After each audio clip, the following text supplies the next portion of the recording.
Auch im Nirvana der Kunst braucht's immer auch Genie der Organisation.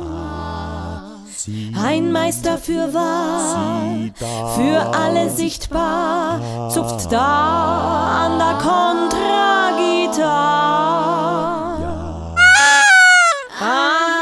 Jede Band braucht an Havlicek-a wie Gulaschstopf, gern sein Deckel hätt. Zuerst schloss man Schmäh führen an der Front und dann noch Buchhalten, dass sich's lohnt.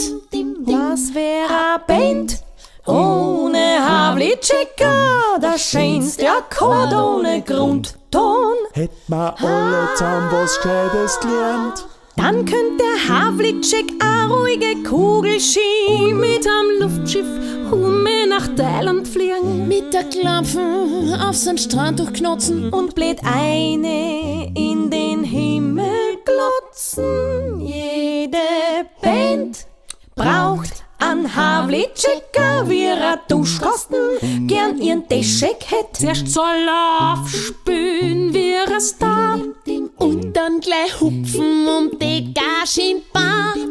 Was tät a Band ohne Havlicek-a? Leere Meng und anfeuchten Dreck hätt ma Alle zusammen was Gescheites gelernt. Dann könnt der Havlicek a ruhige Kugelski mit der Zwergelbahn nach Triebstrü obieren, gechillt inspiriert auf die Vogelhuchen und alleinig umeinander ruchen. Zirkt's den Hut vor dem Havlicek-a, sonst checkt er noch, dass er's besser hätt, wann er uns alle zum Teufel jagt und uns solo die Meinung sagt.